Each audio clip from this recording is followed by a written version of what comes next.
Petit point technique, Katia, est-ce qu'on me voit ou pas? Est-ce Oui, que je oui, on suis te bon? voit. Très bien, ok. Merci. Alors, bonsoir. Donc, nous allons démarrer cette conférence sur le thème Donner un nouvel élan à sa carrière professionnelle à l'ICP. Donc, je me présente, Sylvie Neildevert, déléguée à la formation professionnelle et continue à l'Institut catholique de Paris au sein du vice-rectorat à la stratégie et au développement académique. Et donc, Katia qui a introduit la conférence travaille avec moi et en tant que chargée de la formation professionnelle et des relations entreprises. Donc, avant de démarrer sur le thème de la conférence de ce soir, avant tout, vous présenter rapidement l'Institut catholique de Paris. L'Institut catholique de Paris est un établissement d'enseignement supérieur privé d'intérêt général, ce qui signifie que c'est un label de l'État. Ça veut dire que nous sommes reconnus comme un établissement participant aux missions de service public de l'enseignement supérieur. Nous avons des critères de non-lucrativité et d'indépendance de gestion et nous sommes régulièrement évalués par cette instance pour confirmer en fait nos formations et notre organisation dans cette mission dans l'enseignement supérieur. Nous sommes également évalué par le Haut Conseil de l'évaluation et de la recherche de l'enseignement supérieur, qui est une autorité publique indépendante et qui nous permet, à travers ces analyses et ces évaluations, de nous accompagner, de nous conseiller pour améliorer la qualité de nos enseignements et de la recherche. Et pour effectivement proposer des formations professionnelles, et nous donner la possibilité d'accessibilité aux fonds des fonds privés et publics de la formation professionnelle. Nous avons également la certification Qualiopi depuis 2020 qui nous permet de garantir la qualité des prestations proposées, donc qui est le référentiel du ministère du Travail, de l'Emploi et de la formation professionnelle. L'Institut catholique de Paris, c'est aujourd'hui 3 campus. Le premier campus à Paris, le campus à Reims qui a offert il y a 2 ans, et puis tout récemment, un campus à Rouen. L'Institut catholique de Paris, c'est 10 000 étudiants chaque année à travers une offre de formation de diplôme d'État, comme tout établissement d'enseignement supérieur avec des licences, des masters, des prépas et des doctorats. Un tiers de nos étudiants viennent de l'étranger et nous avons plus de 140 universités partenaires dans le cadre des échanges internationaux pour l'Institut catholique de Paris. L'Institut catholique de Paris, c'est un ensemble en fait de facultés, d'instituts autour de domaines d'expertise. Donc, nous avons 6 facultés, 6 instituts autour de ces grands domaines sur lesquels on va décliner aussi ce soir l'offre de formation professionnelle.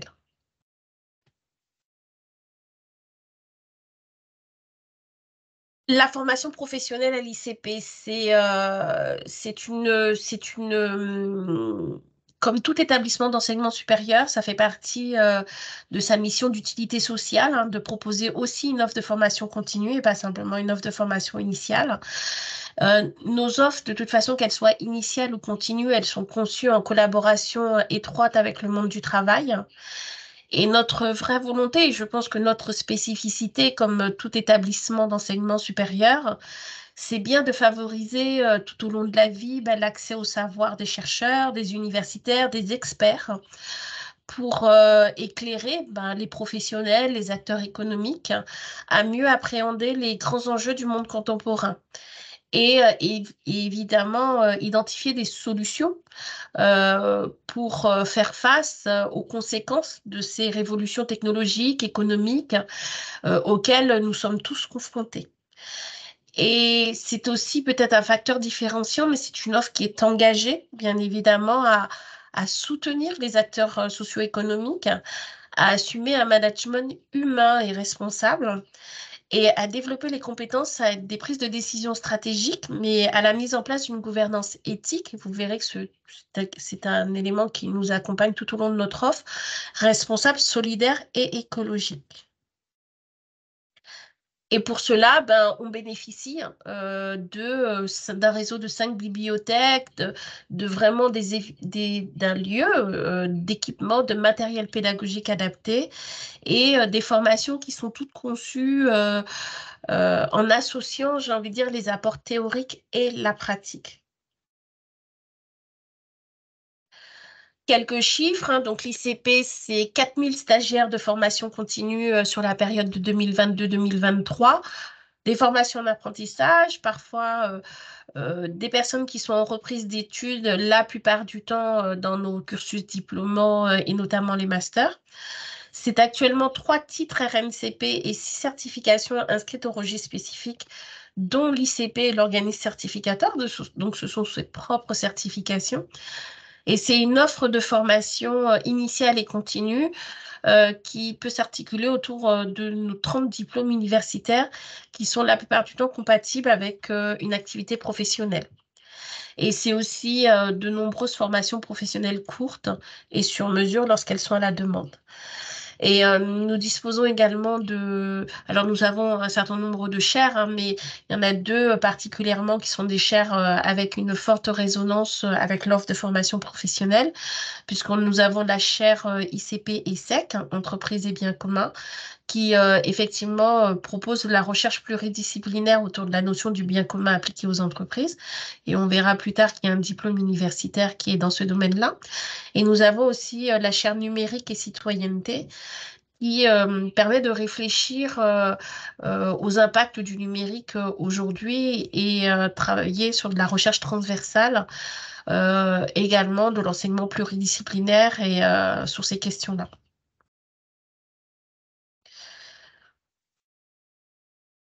Alors, l'ICP, ce sont des formations professionnelles qui s'adressent à qui? Alors, là, vous verrez qu'on a une offre très diverse et variée, mais ce sont donc des formations qui peuvent aussi bien s'adresser à des cadres dirigeants d'entreprise, les acteurs de la solidarité nationale et internationale, les professions juridiques, les personnels des établissements d'enseignement et des organismes de formation, les laïcs, des diocèses et des associations religieuses, les personnels des organisations souvent à but non lucratif d'utilité publique et encore plus, récemment, en plus avec la création d'une école de santé à tous les professionnels du soin et de la santé.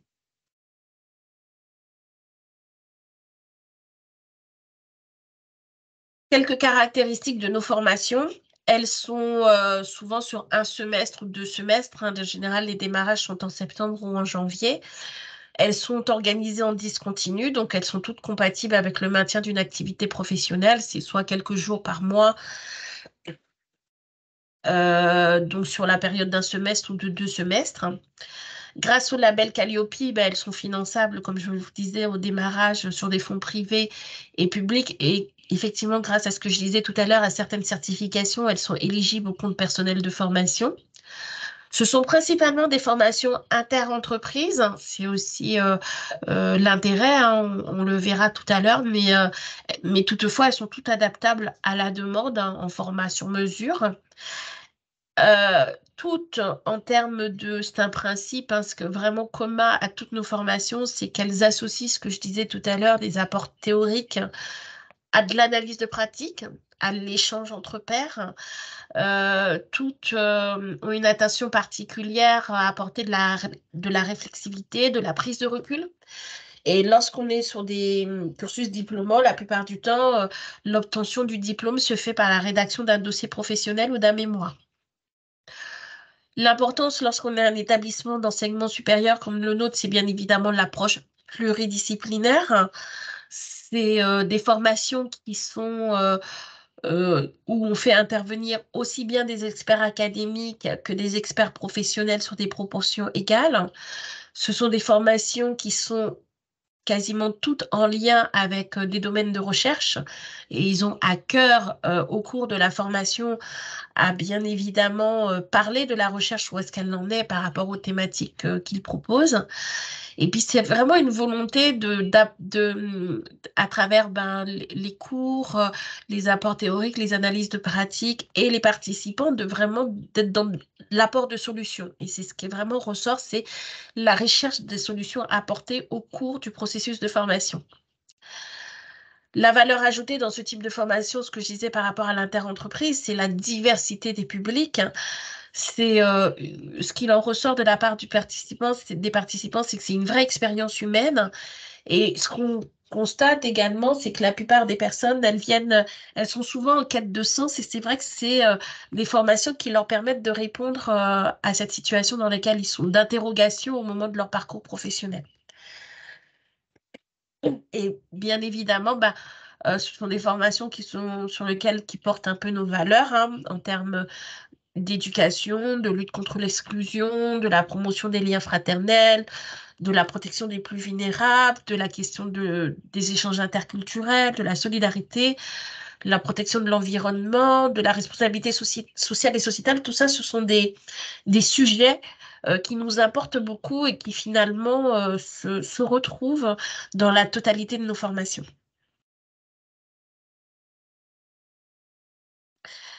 Donc, ce que je vais vous proposer là, c'est voilà, c'est dans l'offre de formation quelques exemples de nos formations professionnelles. Bien évidemment, je ne vais pas rentrer dans le détail de chaque formation. Je vais juste vous les présenter succinctement. Et pour vous donner à voir le panel de formations que l'on propose à l'Institut catholique de Paris. Et puis ça peut être aussi l'opportunité, si vous connaissez une personne qui est peut-être dans ce domaine ou qui recherche des formations dans ce domaine. Et après, on passera un temps de questions-réponses sur nos formations.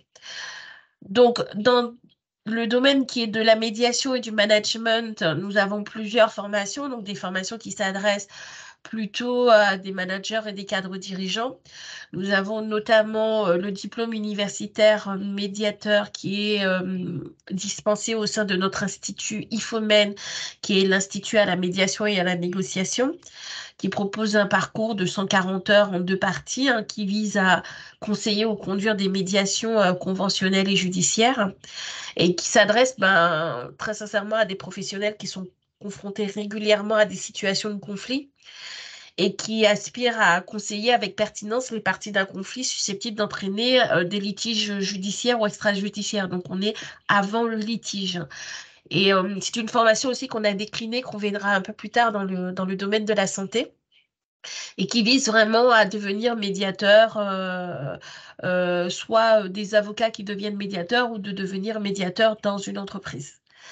Nous avons aussi, sur un format plus court, un certificat de gestion des conflits et des médiations, qui là, sur une plus petite, voilà, autant sur la première, ce diplôme, le premier, il y avait vraiment une vocation de devenir médiateur ou d'être vraiment sensibilisé à la question de la médiation.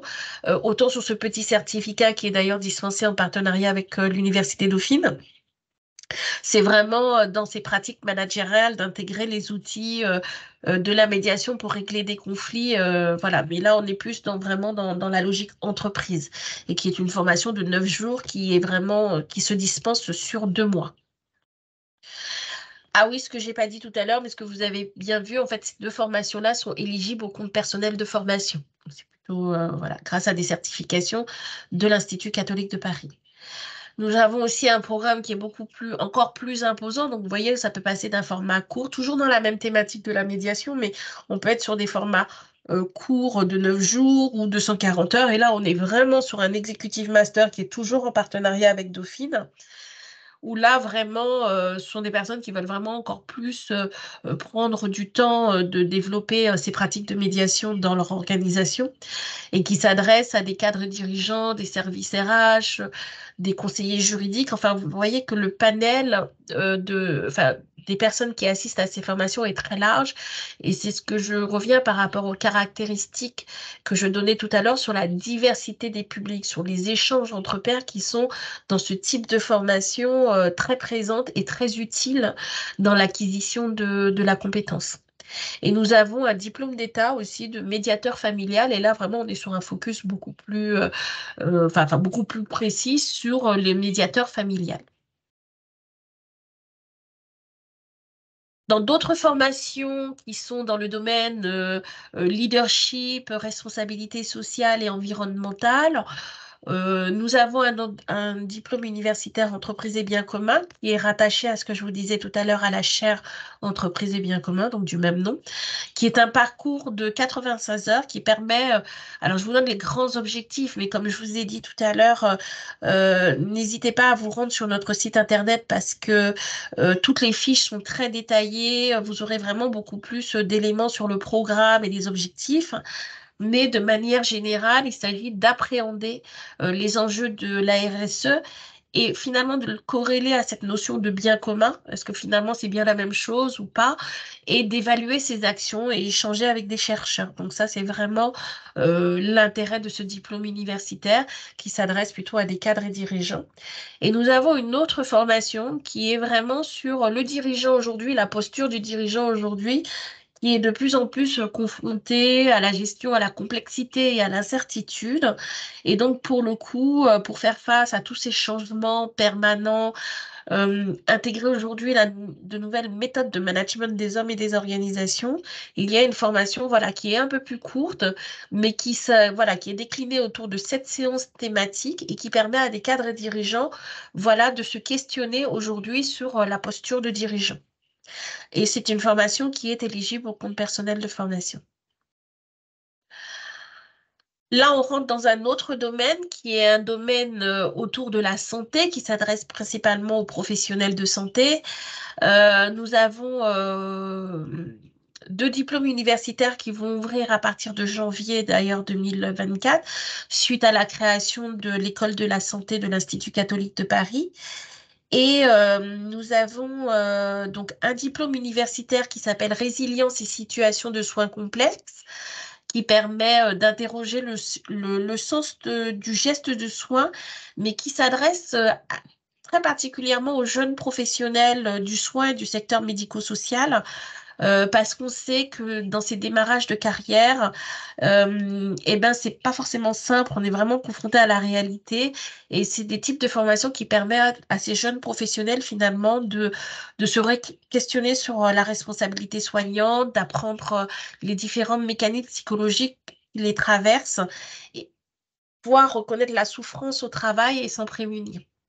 Nous avons un diplôme universitaire en psychologie existentielle, santé mentale et phénoménologie qui s'adresse beaucoup plus aux psychologues, mais qui là pour le coup est intéressant parce que ça permet de confronter finalement un corpus philosophique qui est la phénoménologie à la psychologie. Et donc on voit bien que là on est sur un croisement en fait de disciplines, de pratiques et où la philosophie vient accompagner ces professionnels dans leurs propres pratiques.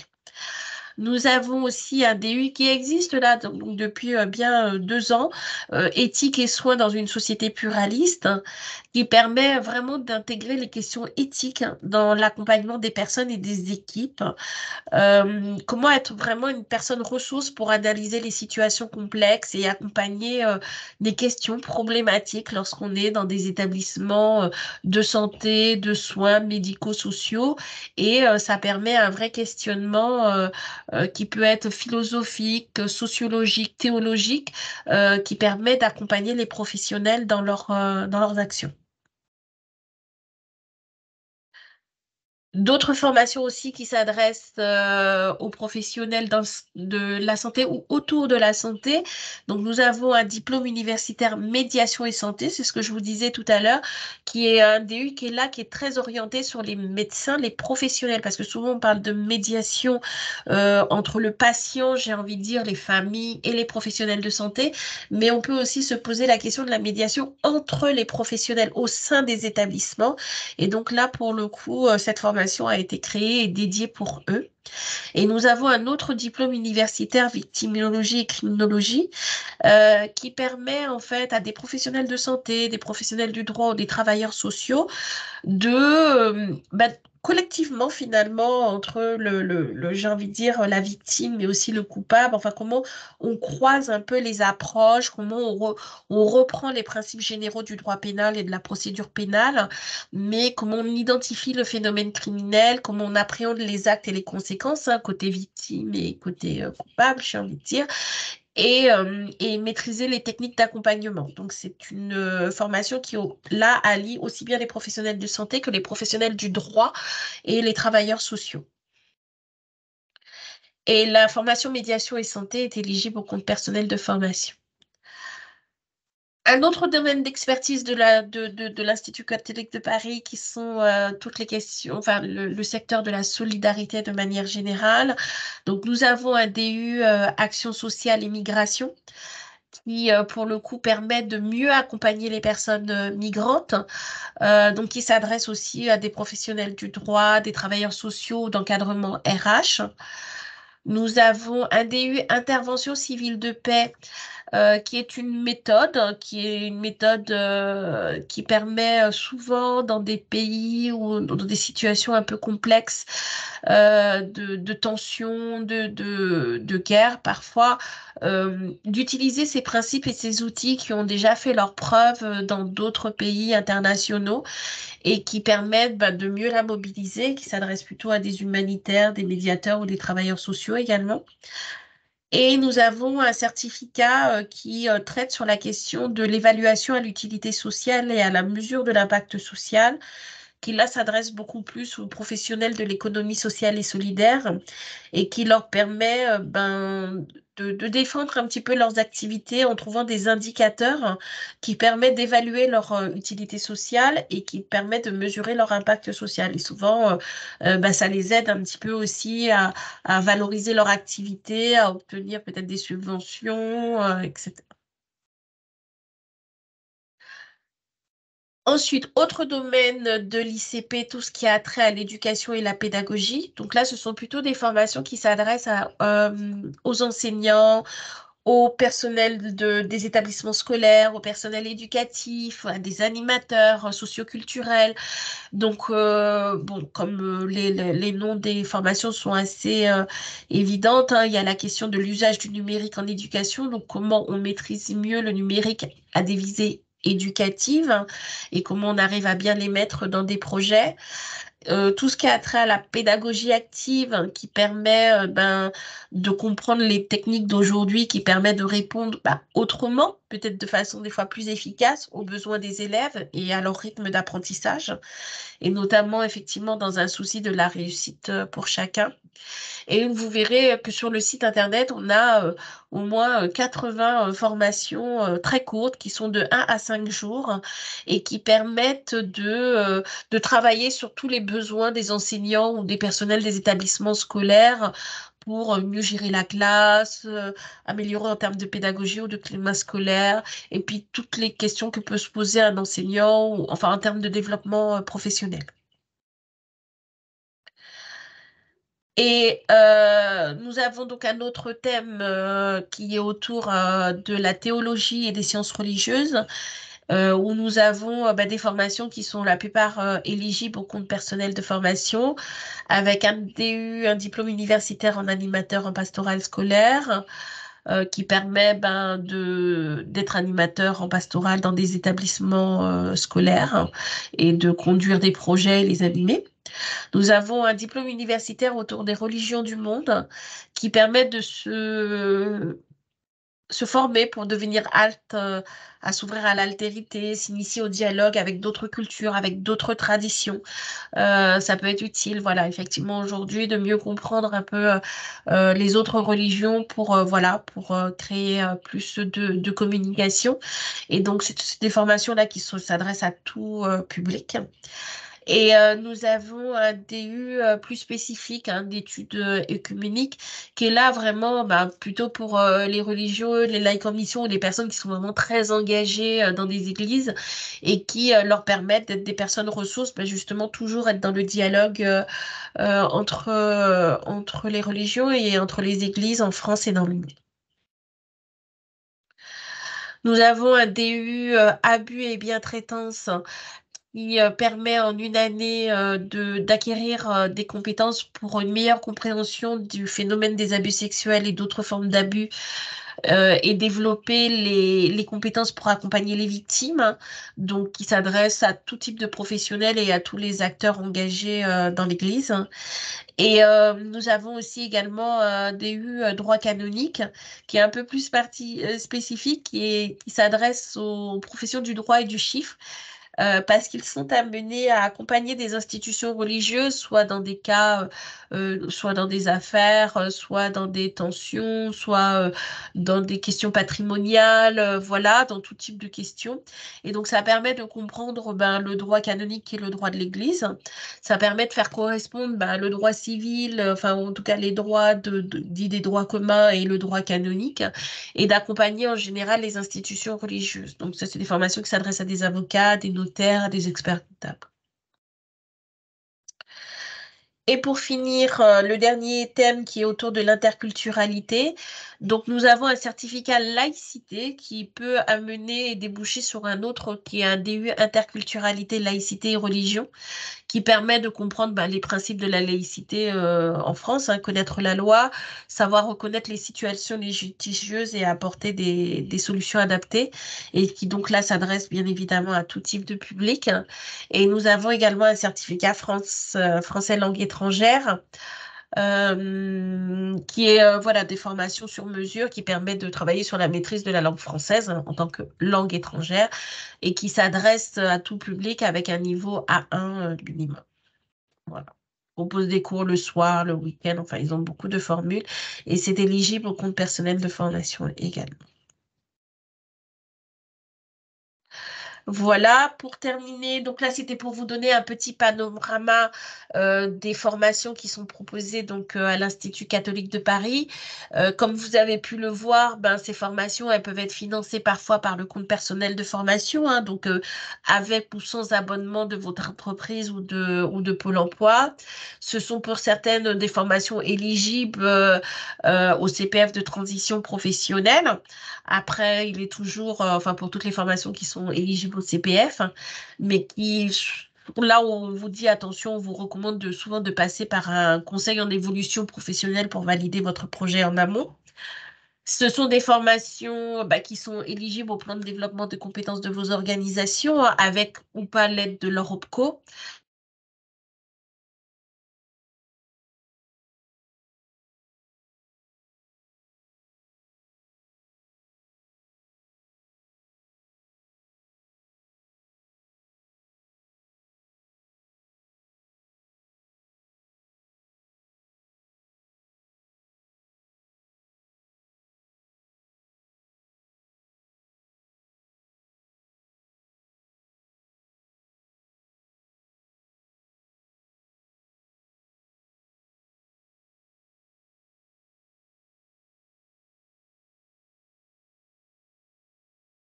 Alors visiblement, effectivement, on a un petit bug. Je vous propose qu'on patiente 2-3 minutes pour voir si Sylvina revient, si elle se reconnecte, parce que ça vient pas de nous visiblement. Tout le monde est bien connecté? Ça fonctionne de votre côté?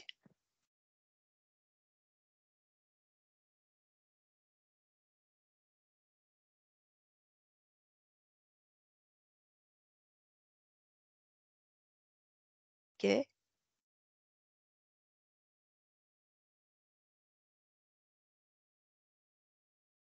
ok, ok. Bon, j'essaye de joindre Sylvina pour voir quel est le problème. Je mets en pause. À tout de suite.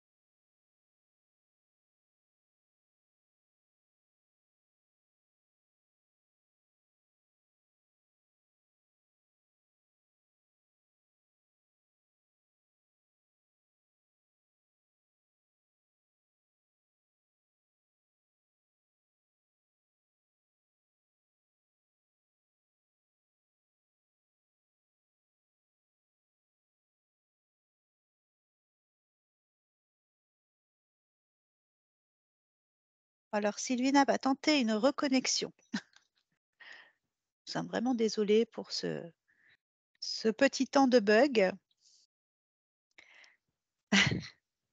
Ah, on t'entend pas, Sylvina. Ton J'ai été micro. coupée, je suis Ah, super. désolée. Alors, où est-ce que je vous ai abandonné, Katia? Alors, bah, au niveau de la diapo qui présentait un petit peu le CPF, Ah, d'accord. ouais, c'est une des dernières diapos. Alors, je suis vraiment désolée. J'espère que Alors, j'ai parlé dans le vide. Alors, donc ça devait être là, Oui, c'est c'est ça. ça? C'est ça. Ok, désolée. Je reprends un petit peu. Donc, c'était simplement pour vous dire que nos formations, donc elles sont éligibles. Est-ce que vous m'avez entendu quand j'ai dit ça? Je ne sais plus. Ce sont des Oui. formations qui ont été éligibles donc au code personnel de formation avec ou sans abonnement de votre entreprise ou de Pôle emploi. Ce sont des formations qui peuvent être donc éligibles au compte personnel de transition pro pour toutes les formations qui sont éligibles au CPF. Mais nous vous recommandons de faire valider votre projet par le Conseil en évolution professionnelle.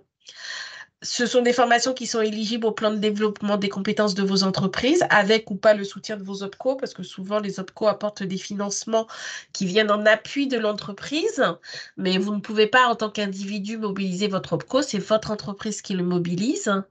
Ce sont des formations qui sont aussi éligibles à ce qu'on appelle les FAF, donc c'est, j'ai envie de dire, les équivalents des OPCO des indépendants, des professions libérales, comme le FIFPL, qui est un organisme qui finance les formations pour les professionnels juridiques. Ce sont des formations qui sont également éligibles à des financements Pôle emploi, mais ça, vraiment, c'est en fonction de votre situation. Donc, il faut vraiment voir avec votre conseiller Pôle emploi et aussi bien nous dire que vous êtes à Pôle emploi pour qu'on puisse éventuellement vous faire des devis et puis aussi valider votre présence en formation parce que ça a quelques exigences. Et c'est des formations aussi, comme pour lesquelles des personnes financent eux-mêmes leur formation. Et sachez que nous proposons des échéanciers de paiement. Tout au long de la formation, vous avez la possibilité d'étaler le paiement de la formation. Sur le processus d'inscription, ce sont toutes des formations. Pour s'inscrire, il faut passer par la page de présentation sur le site internet où il y a un bouton s'inscrire. Et sur les cursus diplômants, faites attention parce qu'on est peut-être amené à vous demander votre numéro INE, qui est le numéro que vous aviez lorsque vous étiez étudiant ou quand vous avez eu le bac. Donc, ça nécessite quand même de l'avoir quand on s'inscrit à un établissement d'enseignement supérieur. Voilà, donc pour terminer, c'était la dernière, voilà, c'était que vous voyez que nos formations, quelle que soit la thématique, elles permettent de se saisir et de prendre en compte les nouveaux enjeux du monde contemporain. Elles permettent de vous accompagner à vous adapter à de nouvelles situations professionnelles, donc à progresser dans votre propre métier. Elles permettent souvent d'acquérir de nouvelles compétences ou d'élargir sa palette de compétences. Elle vise très clairement à vous donner l'opportunité de gagner en performance, qu'elle soit individuelle, mais pas seulement d'un point de vue, parce que ça s'inscrit toujours dans un collectif, hein, et ou de renforcer une expertise ou se positionner en tant qu'expert. Donc, toutes les personnes qui se forment chez nous ont déjà, enfin, de toute façon, en formation continue, on part du principe que les personnes ont déjà des compétences. Donc, vous venez déjà avec des compétences, des expériences, des expertises. Et nous, finalement, on vient apporter, voilà, d'autres connaissances, d'autres compétences qui vont venir vous renforcer, vous repositionner et donc pour le coup vont vous permettre voilà d'avoir un nouvel élan dans votre carrière professionnelle. C'est vraiment notre objectif et grâce finalement à ces méthodes, comme on disait tout à l'heure, cette alliance, ces apports théoriques, ces analyses de pratique, ces échanges entre pairs, voilà, c'est ce qui permet voilà dans les formations qui sont proposées dans notre établissement, voilà, d'avoir une réelle expérience intellectuelle, humaine, voilà, pour vous accompagner dans votre carrière professionnelle. Voilà ce que je voulais dire. Donc, on va passer à l'étape des questions. Je vais laisser Katia prendre un peu l'animation du chat. Merci beaucoup Sylvina pour cette présentation.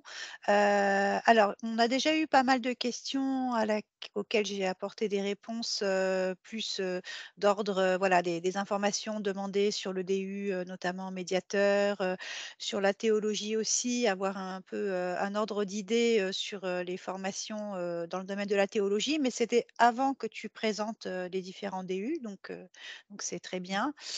Hélène a une question qui est plus relative au CPF, donc au financement. Elle est intéressée par le DU médiateur, mais elle souhaite, alors elle n'a plus de CPF, mais elle souhaite faire financer cette formation par l'employeur dans le cadre d'une formation en reconversion. Alors elle souhaite savoir si l'employeur peut refuser une demande de formation en reconversion. Alors, ça dépend. On va essayer de toute façon, on peut toujours prendre le temps, hein, sachez, d'avoir un entretien plus individualisé en fonction de votre cas. Je ne sais pas si vous entendez une formation en reconversion parce que l'entreprise, vous êtes dans un cas de, comment dire, pas de licenciement ou peut-être l'entreprise a un plan de restructuration ou ce type de situation dans lequel vous pouvez être amené à, à faire des projets de formation. Je ne sais pas si c'est dans ce cas-là que vous êtes. Non, vous n'êtes pas dans ce cas-là, c'est ça? Non. Donc, est-ce que quand vous parlez de reconversion professionnelle, il faut que vous me disiez quel est votre point de départ en fait? Est-ce que c'est parce que c'est dans le cadre d'une future rupture ou est-ce que c'est parce que vous êtes à quelques années de la retraite, je ne sais pas. En fait, tout va dépendre de votre statut. Est-ce que vous êtes salarié? Est-ce que vous avez prévu de quitter l'entreprise? Tout ça, ce sont des éléments qui comptent sur le rapport, j'ai envie de dire, avec future rupture. D'accord, ok. D'accord, donc c'est que ça veut dire peut-être que vous êtes dans une rupture conventionnelle. Vous allez peut-être proposer comment ça veut dire, une rupture conventionnelle avec votre employeur. Donc, effectivement, ça peut être l'objet de négociations, non pas sur le sujet de la formation, mais ça peut être l'objet d'une négociation d'un financement dans le cadre de cette rupture. Parce que parfois, dans des ruptures, on peut négocier des indemnités, mais ça peut être l'occasion de négocier un financement propre à une formation. Mais l'entreprise ne peut pas vous empêcher après de suivre cette formation. Ce que vous allez négocier, c'est un budget qui peut servir à financer une formation. Je ne sais pas si j'ai répondu à votre question, mais n'hésitez Alors, pas. j'ai autorisé les micros, donc n'hésitez pas à enclencher vos micros maintenant pour poser vos questions ou pour échanger. C'est peut-être plus facile de vive voix que de passer toujours par le fil de discussion. Mais n'hésitez pas à me contacter en direct, que je comprenne très bien votre situation et pour que je puisse vous appuyer au plus près, voilà, sur comment est-ce que vous pouvez aussi argumenter euh, l'indemnité qui pourrait servir sur un budget de formation. D'accord. Ah, bonsoir, c'est Hélène. Bonsoir. Oui, Merci pour vos réponses. En fait, moi, j'aimerais me former. Je me plais plus dans le travail que j'effectue actuellement et j'aimerais vraiment me faire un nouveau métier avec toutes les compétences de médiation que j'ai pu acquérir auparavant. Et j'aimerais en fait profiter de cette année pour continuer à travailler là où je suis tout en me formant, mais que ce soit pris en charge par l'employeur parce que j'ai déjà contacté un CPE ou un oui, CEP, pardon. CEP, oui. Mais les délais, ils sont longs en fait d'instruction du dossier de transition. Donc, je voulais Oui. savoir si je pouvais aller un petit peu plus vite parce que je peux tenir encore un petit peu, mais pas très très longtemps non plus. Oui, alors effectivement, vous avez raison. C'est pour ça que je vous demandais quelle était votre situation, parce qu'effectivement, en tant que salarié, vous auriez la possibilité de faire ce qu'on appelait avant le congé individuel de formation. C'est ce qui s'appelle aujourd'hui le CPF de transition pro. Et effectivement, les délais d'instruction sont assez longs et surtout les critères ne sont pas forcément évidents. Ensuite, vous avez, sachez qu'aussi, si vous êtes sur la région Île-de-France, si jamais vous n'arriviez pas à faire votre formation durant le fait que vous êtes encore salarié, la région Île-de-France aussi propose des financements pour les demandeurs d'emploi. On a déjà eu des cas de financement par la région Île-de-France, ça s'appelle le dispositif R, mais là, pour le coup, il faut être demandeur d'emploi. Et en tant que salarié, effectivement, vous ne pourrez pas, ça par contre, le choix du financement de la formation, c'est votre employeur. Donc s'il n'est pas d'accord, il ne peut pas vous empêcher de partir en formation parce que toutes les formations de l'IFOMEN, par exemple, elles ont lieu hors temps de travail. Elles ont lieu le vendredi soir et le samedi, donc ça n'impacte pas votre travail. Il n'est pas tenu de vous financer une formation. C'est pour ça que je vous dis que peut-être dans le cadre d'un projet de rupture conventionnelle, avec effectivement une négociation à ce moment-là, ça peut être l'occasion d'obtenir des fonds pour vous faire financer la formation. Mais je ne vois pas d'autres solutions là comme ça. D'accord. Alors moi, je suis basée sur Aix-en-Provence en plus. Ah, donc, mais oui, mais regardez, parce que chaque région a des dispositifs qui sont différents. D'accord. Donc, n'hésitez pas à regarder ce que propose quand même votre région, parce que moi, alors, bon, la région Île-de-France, elle propose ça, mais parfois, on reçoit des personnes qui sont dans d'autres régions et qui disposent des financements. Donc, je vous invite quand même à regarder ce que propose votre région. D'accord. D'accord. Voilà, Ok, merci. de rien. Alors, je ne vois pas d'autres questions pour le moment. N'hésitez pas si vous avez des demandes particulières. Alors, je vois là Carlos, qui est enseignant dans le secondaire, qui cherche des formations en lien avec le numérique permettant une évolution vers la prise de responsabilité dans l'enseignement ou la formation d'autres enseignants. Donc moi, je lui ai envoyé, je l'ai renvoyé vers le catalogue, mais peut-être que tu as des idées Ah, déjà je en vous tête. recommande vraiment le diplôme universitaire qui s'appelle les usages numériques que j'ai présenté rapidement, qui est vraiment un très beau, qui est un très beau dispositif.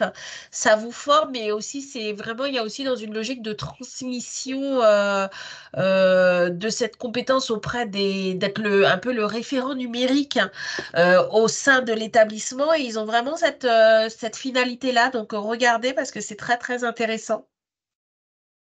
Oui, bonsoir. Bonsoir. Bonsoir. Bonsoir. Donc, oui, effectivement, j'étais en train de regarder ce DU. J'ai regardé aussi un autre DU, en fait, l'usage numérique et l'usage numérique à l'ère de l'intelligence artificielle, parce que je pense que c'est quelque chose vers laquelle on va. Oui, tout à Euh, fait.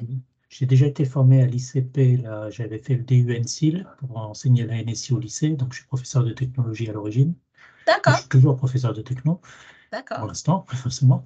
Et justement, là, c'était plus pour tenir compte des évolutions qui vont s'imposer quand même dans nos pratiques. Et justement, là, cette prise de, comment dire, de responsabilité, d'avoir la possibilité éventuellement de former mes pairs, d'intervenir en tant que formateur plus tard. Oui, oui, tout à fait. Donc, Ben, je vous invite à vous rapprocher du responsable, en tout cas du DU numérique, qui oui, pourra vous conforter ou pas si ça répond bien à vos attentes. Moi, il me semble que c'est celui qui est le plus intéressant. Et ensuite, on a une autre formation, mais que vous pourriez faire un peu plus tard, qui est le titre de formateur, si jamais vous auriez eu besoin. Ça permet aussi de compléter par la suite, d'acquérir d'autres compétences en termes de transmission de connaissances et de compétences à ses pairs. d'accord. Voilà. Et ce titre de formateur, en fait, c'est une autre. C'est une autre encore formation, voilà. Mais comme vous me D'accord, oui. disiez que vous aviez une volonté un peu d'être ressource, sachez qu'il y a aussi un autre, mais ça c'est un titre plus complet, c'est un titre qui est une logique un peu métier de formateur Oui. d'enseignant, et ça vous permet par la voie de la formation, parce que je ne sais pas si vous êtes dans un établissement peut-être privé ou pas. Je suis dans un établissement privé, oui. Oui, et ben regardez parce que c'est aussi une. Alors, ça n'abordera pas la question du numérique, voilà, mais ça abordera la compétence de formateur de formateur. D'accord. Voilà, Je vous remercie. compris. Est-ce Alors, qu'il y a d'autres pas, questions? je ne vois pas d'autres questions pour l'instant. Euh, Alors, il y avait Étienne qui s'intéressait aussi à la formation du DU médiateur. Mais voilà, donc je pense on a Alors, sachez que répondu. l'IFOMEN fait quand même pas mal de choses en termes comment dire, de café. Comment ça s'appelle, Katia, Alors, il y a les cafés de la les cafés de la médiation. médiation, mais il y a un rendez-vous. Oui, c'est ça. Ils font beaucoup de rendez-vous réguliers. Suivez-les Alors, sur les réseaux oui, sociaux. ils font régulièrement des rendez-vous de présentation des formations. Donc, Voilà. ah ben voilà, tiens, on a une autre question sur la médiation. Quels peuvent être concrètement les débouchés pour les DU médiation? Notamment, je pourrais être intéressée par une formation avant mon départ à la retraite, Oui. justement pour préparer cette nouvelle vie et être utile. Mais est-il possible de trouver des emplois ou missions rémunérées? C'est encore mieux. Oui. Alors oui, oui, tout à fait, puisque, une fois le DU, obtenu, vous pouvez être référencé, sur des plateformes, de droit en fait, hein, d'avocats et autres, hein, pour que, bah, dans le cas de médiation conventionnelle ou judiciaire, on puisse faire appel à vous pour traiter des médiations.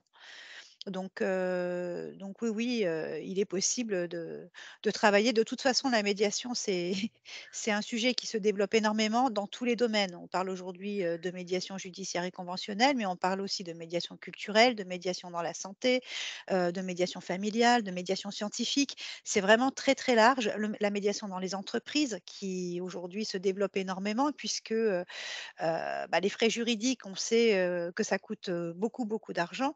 Donc faire appel à la médiation, c'est, amoindrir les frais et c'est faire en sorte de résoudre, on va dire les conflits de manière, apaisée puisque, lorsque vous faites appel à la justice, souvent, c'est arbitré les décisions. C'est pas des décisions qui sont prises, dans l'apaisement et ensemble entre les parties.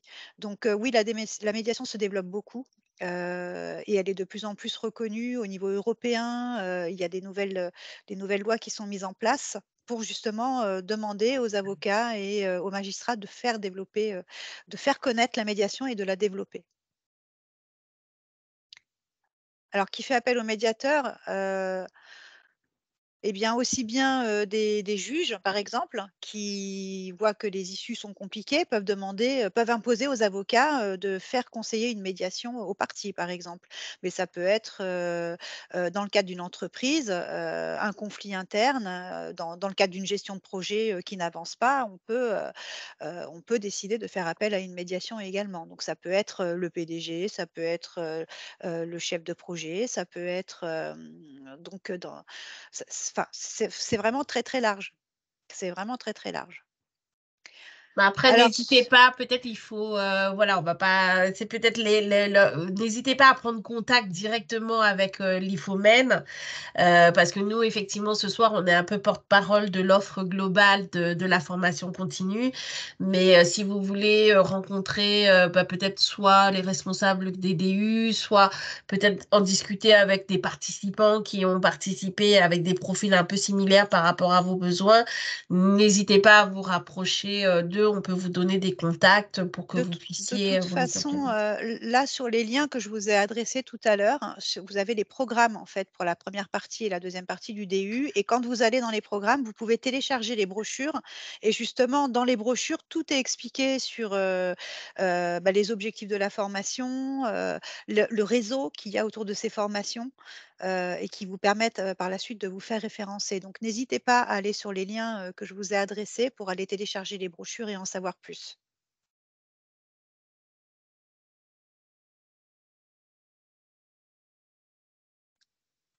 Donc voilà. Et est-ce qu'il y a encore, quelques petites questions? Bon. Je pense que tu as dit voilà, tu dit beaucoup de choses, Sylvina. C'est vrai que tu bien fait le tour, des questions de manière générale. Là, s'il y a des questions, ça va être vraiment dans le concret, de certaines formations comme avec, le DU médiateur. D'accord. Je vois que Carlos, est en train de saisir, Il y a encore une question. Une petite question Ah non, peut-être? très bien. Non, c'est un Ah non. merci. Bon, on va se remercier alors tous collectivement d'être venus ce soir. Et voilà, on espère qu'on vous a apporté effectivement des informations clés pour venir vous inscrire à l'une de nos formations. N'hésitez pas, voilà, à vous rapprocher de nous, à nous envoyer des messages, soit à nous, soit directement aux organismes. Nous, on fait le relais, il n'y a aucun souci. Et n'hésitez pas à nous suivre effectivement sur les réseaux, sur le site internet, parce que voilà, à chaque fois on évolue, on apporte toujours des nouvelles choses et puis on est à l'écoute aussi de vos besoins. Donc n'hésitez pas à nous recontacter par rapport à ça. Alors, Je vous souhaite une... Oui. je Ah, vais pardon. vous envoyer quand même dans le fil de discussion le lien vers le replay de nos webconférences. Voilà, n'hésitez pas à aller sur notre chaîne YouTube et à vous abonner, puisque sur cette chaîne, nous mettons régulièrement les webconférences que nous réalisons avec les porteurs de projets, qui pourront justement, dans ces conférences, en tout cas, vous pourrez trouver beaucoup de questions, de réponses à vos questions, justement. Voilà. Bon, très bonne soirée. Merci, bonne soirée à tous. Au revoir. Au revoir.